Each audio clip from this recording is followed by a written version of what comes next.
So today we are going to start with classification of cost and cost sheet. Our subject name is Advanced Cost Accounting. So we have 4 chapters in that. First of them is classification of cost and cost sheet. You must have done this chapter in your semester 3 cost accounts. I mean semester 4 cost accounts. Why it is being repeated because why it is being repeating because we are going to study about whatever whatever is the basics of cost accounts. The basics of cost accounts is cost sheet. If you know the cost sheet, only then it will become easy for you to understand the different techniques of costing and different types of costing. See, process costing, contract costing, I mean, they are nothing but the techniques of costing. Okay. So our first chapter is cost sheet, and we are going to start with first the basics of costs. I hope you know why we classify the cost. I hope you know what is cost sheet. Cost sheet is the sheet. A sheet, a statement. You can call a sheet as a statement. A statement to check what is my product's cost and why we need to determine the cost. Can somebody tell me why we need to determine the cost of the product? If you want to sell the product, why is it so important to determine the cost? Can somebody tell me? Yes, because yes, there are so many reasons. Tell any For one of profit them. also. Yes, to determine the profit. Because until and unless you know the cost, how will you be able to understand what is my profit? Okay. Any other reason why we need to determine the cost? Because we need to ascertain the selling price. Suppose your cost is rupees 10. So your selling price according to your profits. Suppose your profit, you want profit at least rupees 2. At least. At least means minimum. So the selling price will have to be 12 rupees. So this is why we will have to decide, we will have to determine what is the cost. Okay, so to determine selling price, we need cost. To determine what should be my profit, how much is my profit, actual profit, we want cost. Okay, and to understand how many expenses we incur on a particular product, we have to determine cost. See, there are so many reasons to determine the cost. Are you getting it? Yes, Yes, how much ma'am. we need to manufacture, how much is our budget. So, for all these things, we need to calculate cost. Okay, so this is why we calculate cost, and our cost classification is the concept that we use to determine the nature of the cost, the function of the cost. What is the type of the cost? Is it revenue cost or is it capital in nature? It is long term in nature or short term in nature? Can we control the cost or it is uncontrollable? First, we need to determine all these types of the cost, and to determine, we need to classify the cost. Classification means diversification, मतलब अलग अलग करना पड़ेगा ना हमको. समझना पड़ेगा कि कॉस्ट का नेचर क्या है. क्या ये डायरेक्ट कॉस्ट है कि इनडायरेक्ट कॉस्ट है, उसे कहते हैं नेचर. फंक्शन, फंक्शन मतलब आपको ना समझना पड़ेगा कि ये फैक्ट्री कॉस्ट है, कि ये एडमिनिस्ट्रेशन कॉस्ट है, कि ये ऑफिस कॉस्ट है, कि ये सेलिंग कॉस्ट है. वेरिएबिलिटी, आपको ये भी समझना पड़ेगा कि ये फिक्स्ड कॉस्ट है कि वेरिएबल है, सेमी वेरिएबल है कि फिक्स्ड कॉस्ट है ना. तो उसकी वेरिएबिलिटी भी समझनी पड़ेगी. कंट्रोलेबल कॉस्ट है कि अनकंट्रोलेबल है. नॉर्मैलिटी, कैपिटल रेवेन्यू नेचर, मतलब आपको समझना पड़ेगा ये लॉन्ग टर्म कॉस्ट है कि रेवेन्यू है. ठीक है ना. तो हमारे पास है ना कॉस्ट क्लासिफिकेशन हम क्यों करते हैं? Only because to see which type of cost is this, what is its nature. Accordingly we will determine the type of the cost. Okay. आप देखो, आपके पास है ना ये डिफरेंट क्लासिफिकेशंस के क्या कहते हैं, टाइप्स हैं, मतलब क्लासिफिकेशन के ये टाइप्स दिए हुए हैं, डिफरेंट डिफरेंट, टोटल 11 है। देखो यहाँ पे सबसे पहले नेचर। अब नेचर बोले तो अब मैंने आपको पहले ही बताया, नेचर बोलेगा ना तो मतलब this is material cost, labour cost और ओवरहेड्स। क्या इसका नेचर है? क्या ये डायरेक्ट मटेरियल में आते हैं कि इनडायरेक्ट मटेरियल में आते हैं? क्या ये डायरेक्ट लेबर में आते हैं कि इनडायरेक्ट लेबर में आते हैं? क्या ये डायरेक्ट ओवरहेड्स हैं कि इनडायरेक्ट ओवरहेड्स हैं? ठीक है ना, नेचर। अब ये मटेरियल क्या होता है? Can anybody tell me the example of material cost? Cost means खर्चा, cost means expense. When we incur any expense on a product, it becomes cost. Okay, now you tell me what is material cost. Give me the example of material cost so that we can which have is a not finished good. yes, which Okay. is not a finished product. Okay तो उसमें ना हम raw material use करते हैं ना, product को बनाने के लिए हम क्या यूज करते हैं? Raw material. अब ये जो रॉ मटेरियल हम यूज करते हैं उसे हमको खरीदना पड़ता है क्रेडिटर से, क्रेडिटर से आपको ये रॉ मटेरियल खरीदना पड़ता है, ठीक है ना। तो ये खरीदने के लिए जो खर्चा करना पड़ता है दैट इज मटेरियल कॉस्ट। अच्छा, आपने खरीदा किसी और स्टेट से खरीदा, किसी और सिटी से खरीदा, किसी और कंट्री से खरीदा, तो आपने भरना पड़ता है रॉयल रॉयल ड्यूटीज की, ऑक्ट्रॉय ड्यूटी, सॉरी रॉयल्टी नहीं, रॉयल्टी नहीं भरना पड़ता है, इसके ऊपर भरना पड़ता है आपको ऑक्ट्रॉय ड्यूटी, ठीक है ना। तो ये जो आप मटेरियल के ऊपर एक्सपेंस करते हैं वो भी तो आपका मटेरियल कॉस्ट ही हो जाएगा। Okay, so I hope you understand what is material cost. Now what is labour cost? Can anybody tell me what is labour cost? Labor which need in factory or to make a products yes, two person. Manufacture a product. Okay, Yeah. हम लोग को product को manufacture करने के लिए we need somebody who knows how to run the machine, who knows how to make a product, who knows how to convert the product from raw material to finished product, ठीक है ना। तो उसके लिए हमको कौन चाहिए? लेबर चाहिए। तो जो आप लेबर के ऊपर खर्चा करते हैं like wages and all, labour को रेम्यूनरेशन देना, वेजेस देना, लेबर को बोनस देना, या फिर लेबर के But एक्सपेंसेस को labor के उठाना, expenses को so these all expenses are included in labor cost. Okay, overheads. Now what are overheads cost? Overheads के पीछे Operating कॉस्ट नहीं, expense. हाँ, ओवरहेड्स के पीछे ना कॉस्ट नहीं लिखा हुआ है। क्यों नहीं लिखा हुआ है? क्योंकि ओवरहेड्स का मतलब ही होता है कॉस्ट। अब ओवरहेड्स भी बहुत टाइप्स के होते हैं, मतलब ओवरहेड्स कितने टाइप्स के होते हैं? दो, डायरेक्ट एंड दो इनडायरेक्ट, ठीक है, direct and indirect. When we talk about direct, it is only one, direct expenses. आपको याद होगा आपने सेमेस्टर 4 में जो कॉस्ट अकाउंट्स कौशिक किया है उसमें आप लिखते थे direct material, direct labour, direct expenses and then we get prime cost. You all remember up to this? यहाँ तक याद है सबको प्राइम Yes. कॉस्ट तक? Yes.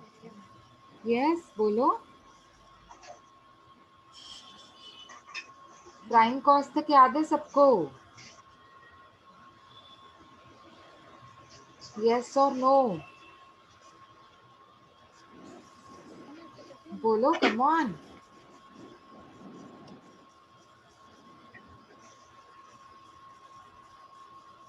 अच्छा, ठीक है, कोई बात नहीं। तो direct material, direct labour, direct overheads, ये तीन चीजें होती थी जिसको हम ऐड करके बोलते थे प्राइम कॉस्ट। तो जो डायरेक्ट एक्सपेंसेस होते थे ना वो प्राइम कॉस्ट से पहले आते हैं। डायरेक्ट एक्सपेंसेस कौन से होते हैं? जो डायरेक्ट आपके रॉ मटेरियल से, आपके मशीन एक्सपेंसेस से रिलेटेड होते थे। डायरेक्टली आप रॉ मटेरियल के ऊपर जो खर्चा कर रहे हो ना वो होते थे आपके डायरेक्ट ओवरहेड्स, डायरेक्ट एक्सपेंसेस, ठीक है ना।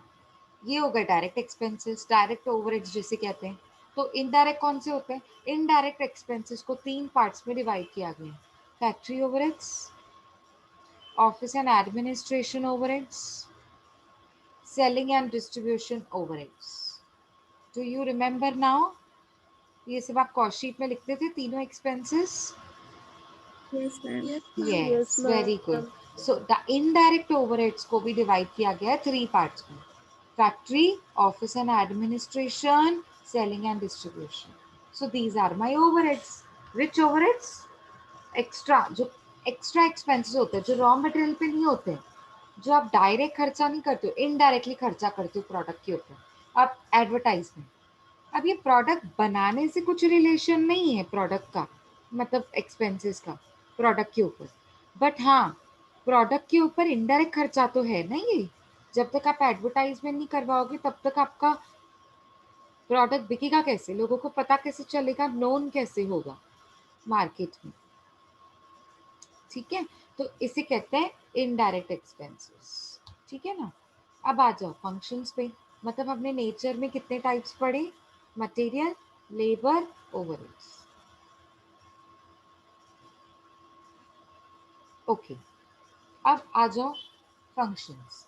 आपको मैंने पहले भी बताया, यहाँ पे आप जो चार्ट देख रहे हो ना, वो रेफर नहीं करके आप जैसे मैं बता रही हूँ वैसे रेफर करें तो ज़्यादा इजी लगेगा.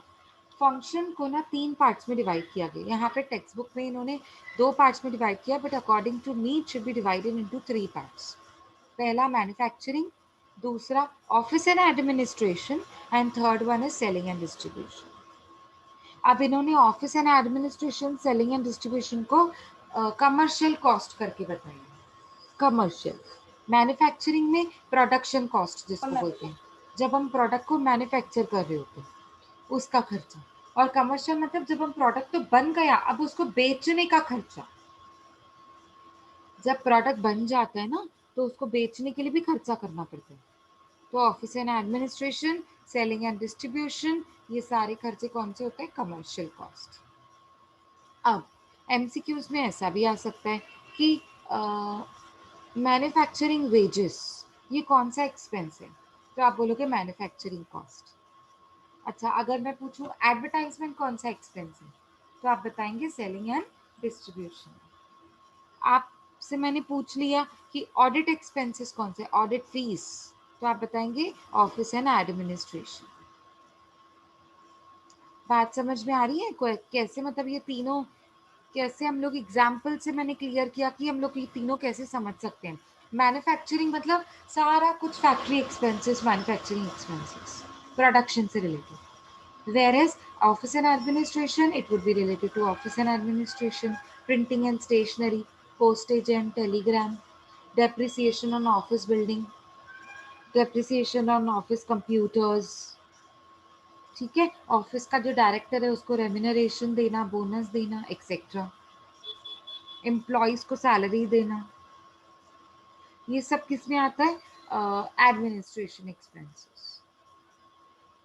सेलिंग एंड डिस्ट्रीब्यूशन में कौन कौन से आ सकते हैं? ट्रांसपोर्ट एक्सपेंसेस, बिकॉज डिलीवरी, एक जगह से दूसरी जगह तक गुड्स को पहुंचाना, डिलीवरी करना.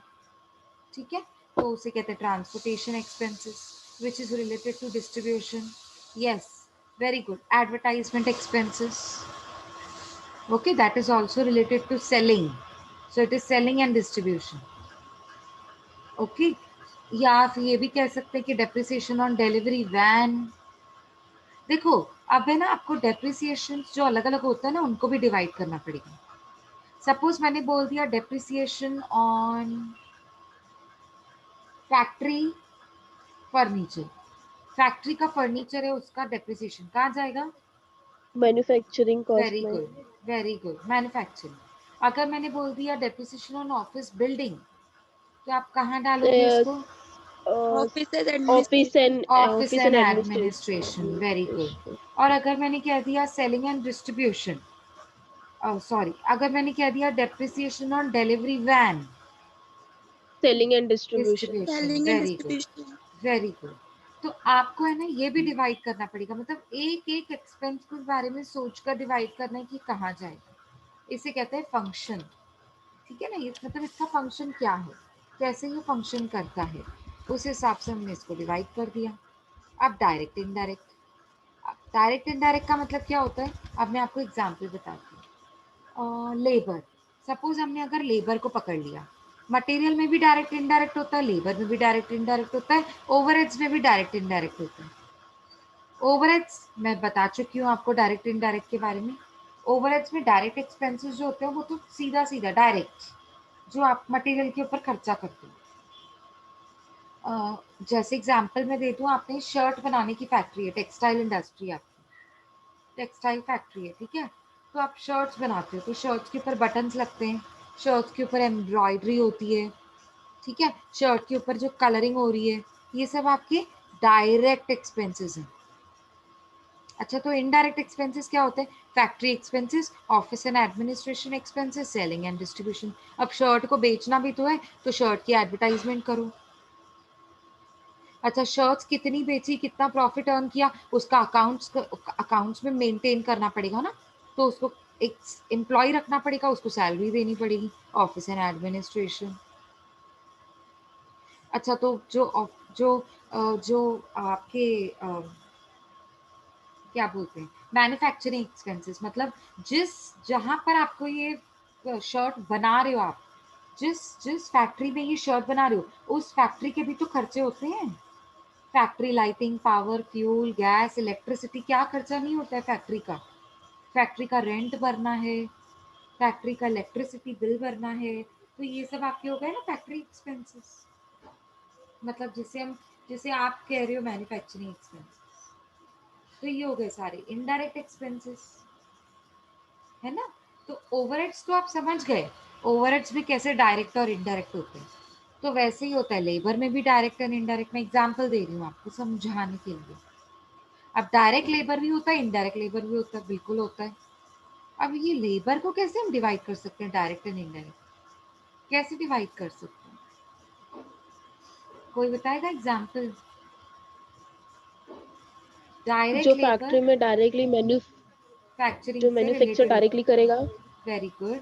और हाँ, जो इनडायरेक्ट लेबर होता है वो और कौन होता दूसरा है? हो, हाँ, जो उसको सेलिंग डिस्ट्रीब्यूट करेगा बाहर के हाँ, लिए, वेरी आउटसाइड गुड। के लिए जो काम करेगा, मैन्युफैक्चरिंग के वो बाहर चीज। जो काम करेगा, very good. So very good answer.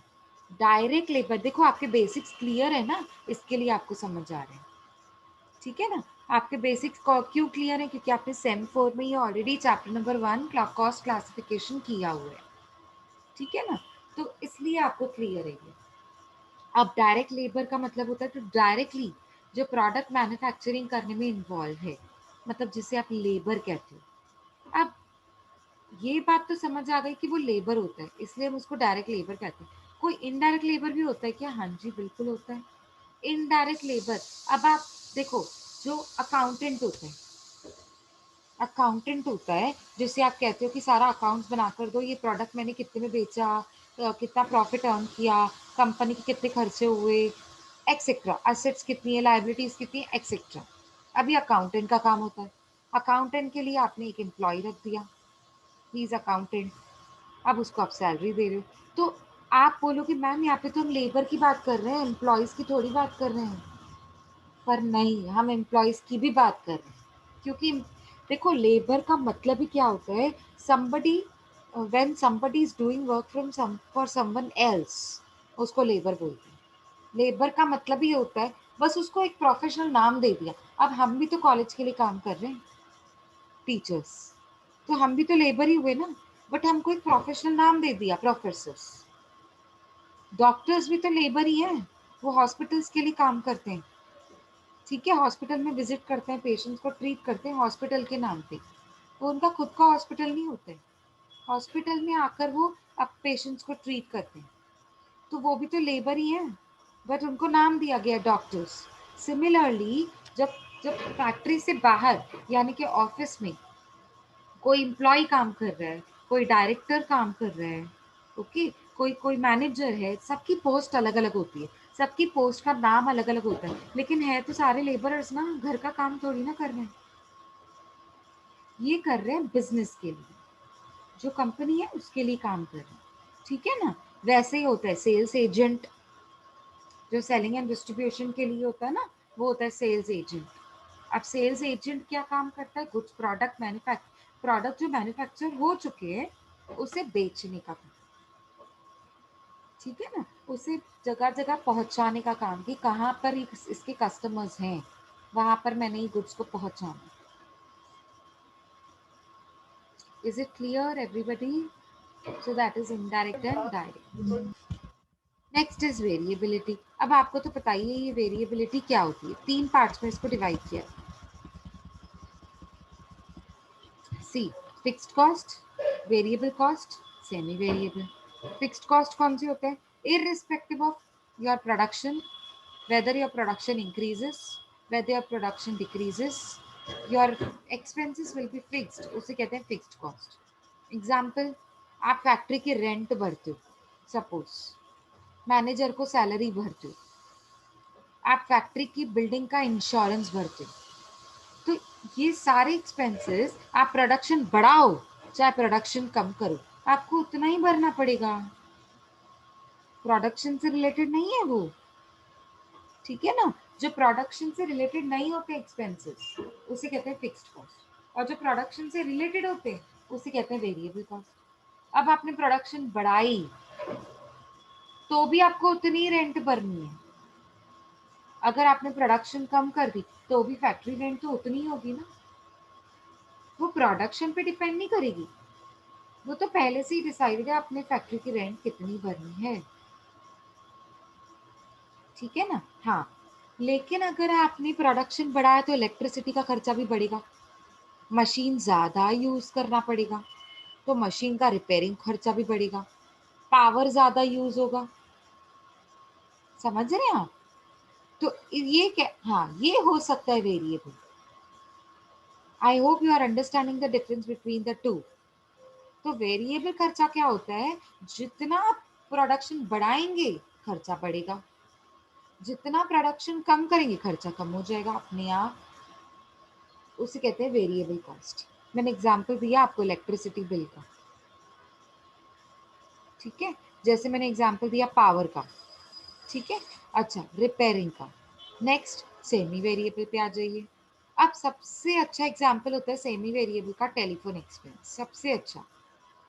आपने ना एक फिक्स्ड पोर्शन ले लिया, मंथली चार्जेस, आपने वो आपने सुना होगा, देखो हमारे मोबाइल में भी हम जब ये रिचार्जेस करवाते हैं ना तो ऐसे बोलते हैं 250 मिनट्स आपको फ्री मिलेंगे, 2,500 मिनट फ्री मिलेंगे, उसके बाद आप जितनी बात करोगे उतना खर्चा बढ़ता जाएगा। 5 मिनट बात करेंगे तो उतना खर्चा, 10 मिनट बात करेंगे तो खर्चा बढ़ेगा, मतलब जितना आप फोन पे बात करेंगे ज्यादा से ज्यादा उतना खर्चा बढ़ता जाएगा, लेकिन एक पीरियड तक फिक्स रहेगा, वो एक चार्ज तक फिक्स रहेगा, 2,500 मिनट्स फ्री है, ठीक है ना। सपोज मैंने कह दिया 2,500 मिनट्स फ्री है, तो 2,500 तक तो वो फिक्स्ड है, उसके ऊपर जाएंगे तो वेरिएबल। तो सेमी वेरिएबल में क्या होता है? Fixed up to a limit, उसके बाद वेरिएबल, ठीक है, समझ में आया? Okay, next controllability and uncontrollability, मतलब उससे ना कंट्रोलेबिलिटी के अंडर में लाया है कंट्रोलेबल एंड अनकंट्रोलेबल। कुछ कॉस्ट है ना ऐसे होते हैं जो कंट्रोलेबल होते हैं। अब कंट्रोलेबल का मतलब क्या होता है? जिन्हें हम कंट्रोल कर सकते हैं, जो एक्सपेंसेस हमारे हाथ में हैं, जो मैनेजमेंट डिसाइड करके खर्चा कम कर सकती है और प्रॉफिट्स को बढ़ा सकती है। अब जैसे मैंने एग्जांपल दे दिया, देखो सैलरी को हम अपनी मर्जी से कम नहीं कर सकते, अनकंट्रोलेबल। आप कभी बोल सकते हो सैलरी कम कर दो? हाँ, एम्प्लॉयज को बोल सकते हो कि सैलरी हम आपकी कम कर रहे हैं? नहीं बोल सकते। तो जो फिक्स्ड एक्सपेंसेस होता है ना, फिक्स्ड वाला, जो फिक्स्ड इन नेचर होता है ना एक्सपेंसेस, वो अनकंट्रोलेबल होते हैं, वो तो होगा ही होगा। अभी लैंडलॉर्ड को आप फैक्ट्री रेंट भरते हो, अब आप बोल सकते हो कि इस बार ना मैंने प्रॉफिट्स नहीं अर्न किए तो आप मुझसे रेंट मत लीजिए? बोल सकते हैं? नहीं बोल सकते। रेंट तो भरनी ही है, कुछ भी हो जाए रेंट तो भरनी ही पड़ेगी ना, सैलरी तो भरनी ही पड़ेगी, एम्प्लॉयज को सैलरी तो देनी ही पड़ेगी। तो ये वो चीजें होती है जो अनकंट्रोल, मेरे हाथ में नहीं है, ये तो मैंने भरना ही पड़ेगा। कंट्रोलेबल मतलब जो मेरे हाथ में, टेलीफोन एक्सपेंसेस कंट्रोल कर सकते हो ना, कर सकते हैं, ये हमारे हाथ में है। आई बात समझ में? चलो, अब ये तो हो गया आपका कंट्रोलेबल है uncontrollable. Next is normality. See 3 minutes are pending. Meeting फिर से ज्वाइन करेंगे हम लेक्चर, लेकिन 5 minutes की ब्रेक लेकर ज्वाइन करेंगे. Okay, because we have lecture up to 12 o'clock. So 2 more hours. So हम लोग क्या करेंगे, थोड़ा ब्रेक लेकर कंटिन्यू करेंगे. Okay, so we will have 5 minutes break and then we will continue. 3 minutes में कंटिन्यू करती हूँ. मीटिंग एंड हो जाने के बाद 5 minutes ब्रेक ले लेना. Now normality. अब नॉर्मेलिटी के भी 2 कैटेगरीज होते हैं, abnormal cost and normal cost. अब आप बोलोगे एबनॉर्मल नॉर्मल क्या होता है? See I tell you. Normal cost का मतलब होता है जो गिवन लेवल ऑफ आउटपुट पे नॉर्मली इनकर होता ही है, उसका कंट्रोल आप नहीं कर सकते. एबनॉर्मल कॉस्ट मतलब एक्स्ट्रा एक्सपेंस. एक्स्ट्रा जो आपने, जो बेसिकली जो खर्चा किया था वो तो था ही, प्लस उसके ऊपर एक्स्ट्रा खर्चा आपने किया. क्यों? क्योंकि है ना, वो मेरे कस्टमर को ना डिजाइनर चाहिए, ये बेसिक वाला नहीं चाहिए. इसके ऊपर और थोड़ा, जैसे आपने ड्रेस मटेरियल ले लिया तो इसके ऊपर मुझे और थोड़ा कुछ और भी, उसके ऊपर डायमंड्स चाहिए, उसके ऊपर ये चाहिए, उसके ऊपर कलर ये चाहिए, और फिनिशिंग नहीं है उसके ऊपर ये चाहिए. ठीक है, तो वो एबनॉर्मल कॉस्ट, मतलब वो नॉर्मल नहीं होते. नॉर्मल के जो ऊपर एक्स्ट्रा एक्सपेंसेस होते हैं ना प्रोडक्ट के ऊपर, उसे कहते हैं एबनॉर्मल कॉस्ट. क्यों? क्योंकि वो कस्टमर को अपने तरीके से चाहिए ना. समझ में आ रहा है? हाँ, तो इसे कहते हैं एबनॉर्मल कॉस्ट और नॉर्मल कॉस्ट. नॉर्मल मतलब जो जो खर्चा होगा ही होगा, क्योंकि क्योंकि मुझे प्रोडक्ट मैन्युफैक्चर करना है तो ये खर्चा तो होगा ही होगा, जो जिसको बोलते हैं बेसिक कॉस्ट. अच्छा, एबनॉर्मल मतलब जो नॉर्मल कॉस्ट के ऊपर जाते हैं. ठीक है ना, extra expenses on a product. ठीक है, okay. Now capital and revenue cost. अब ये कैपिटल एंड रेवेन्यू का मतलब क्या होता है? कैपिटल हमेशा याद रखो, जहाँ जहाँ कैपिटल वर्ड आएगा ना उसका मतलब होता है लॉन्ग टर्म, और रेवेन्यू मतलब शॉर्ट टर्म. रेवेन्यू मतलब यहाँ, मुझे पता है रेवेन्यू का मतलब इनकम होता है, पर यहाँ पे रेवेन्यू का मतलब इनकम नहीं है. यहाँ पे रेवेन्यू का मतलब होता है रेवेन्यू, रोजाना के खर्चे, एवरीडे एक्सपेंसेस. जो एवरीडे एक्सपेंसेस होते हैं ना उसे कहते हैं रेवेन्यू एक्सपेंडिचर्स, रेवेन्यू इनकम्स.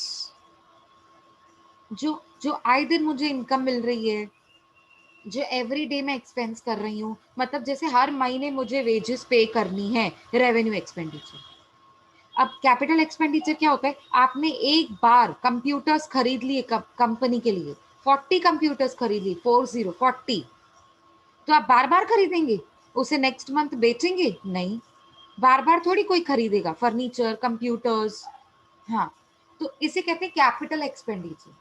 और रेवेन्यू मतलब जो एवरी मंथ आपको, every every 10 months, sorry every 10 days, every month जो आपको खर्चे करने पड़ते हैं ना उसे कहते हैं रेवेन्यू एक्सपेंडिचर. और कैपिटल मतलब लॉन्ग टर्म, जो आपने एक बार कर दिया वो बार बार नहीं होगा. Okay, so that is known as capital and revenue classification. ठीक है.